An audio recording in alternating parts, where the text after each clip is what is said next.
He just hit the lowest approval on the economy ever, including his first term. Who are the talks with and at what level? Because the Chinese are saying that's not true. People are pretty upset and worried, concerned about their economic situation. Right. Let's hop into a CNN interview with the Trump Agriculture Secretary on his failing economic numbers. So take a moment if you can, leave us a like on the video. We really appreciate it. It helps us out a ton. And we'll be back after with the much needed context. He just hit the lowest approval on the economy ever, including his first term. 2/3 of Americans roughly disapprove of his job on tariffs. What does this say about his economic strategy? Well, Dana, first of all, thank you so much for having me on again, and really appreciate the time. So I think the first and most important thing that is really relevant to today is this president has never, ever governed by poll. And I just saw those same numbers, too, so I haven't had a chance to dig in. But the second thing is that there are 100 different polls that say 100 different things.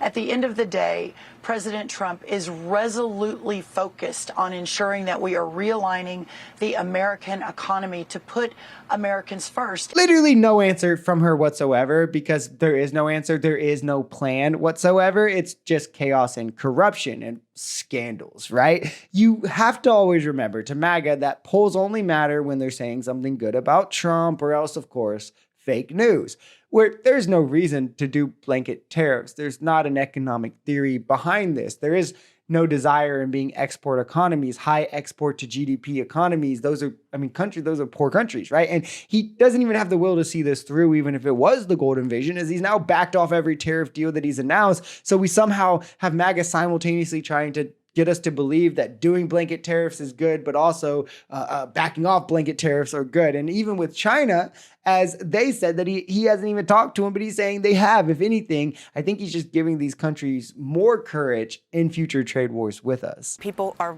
pretty upset and worried, concerned about their economic situation. Right. Well, I think there's a couple of things to note here. The first is this, that in the first 100 days, which we're about to mark this week, I think, the first 100 days, there's been a 95% decrease in illegal border crossings. Number two, inflation has come down, even if just a little bit, but for the first time since the last Trump administration. So border security, bringing the cost of goods down. Number three, law and order and arresting terrorists. 74 terrorists have been arrested in my world, in agriculture and making America healthy again. We've had a lot of accomplishments, energy, et cetera. Yeah.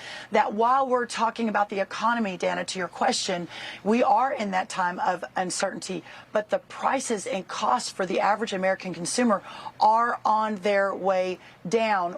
It's crazy how little of her response there was true. First, border crossings were down lower than when Trump left office the first time by the last month of Biden's presidency, right? Inflation was down under 3%. So to pretend that Trump both fixed border crossings or that inflation never dropped under Biden is just insane. It's untrue. Also, eggs are like $6 a dozen right now. Remember when that was the end of the world for MAGA just 4 months ago? Now it's patriotic to pay more for eggs. In reality, Trump's addressed none of the things he pretended were these massive issues that he would, of course, fix on day one. He's instead focused more on enriching himself, his donors, and affording rich guy tax cuts to, well, further enriching himself down the line. You said that there are talks with China every day. Who are the talks with and at what level? Because the Chinese are saying that's not true. Well, according to our team in Washington, the conversations are ongoing regarding multiples of trade, but here multiples of the trade goods that are coming out and going in. But the bottom line with China is this: they need us more than we need them. They need our money. They need our markets, they need our consumers, and all of the above. So the president has been, I believe, exactly correct. I mean, he is the ultimate deal maker. You know, it's a time where we've got to hold China accountable.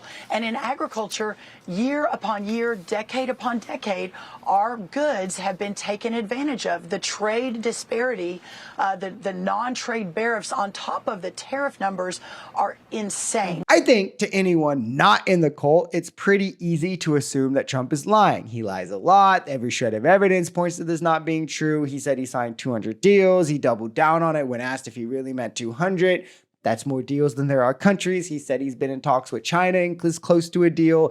China said, hey, we literally haven't talked to him at all, let alone aren't close to a deal. He is just trying to project confidence, as he probably thought he would do this and get a bunch of deals and he would get to look tough. And instead, it's probably like just the economically poor countries that are conceding to him, none of the ones that really matter. And he knows that. So as it's imploding on him, people are now angry and upset. The market's nosedived. He's just wanting to save face in any way possible.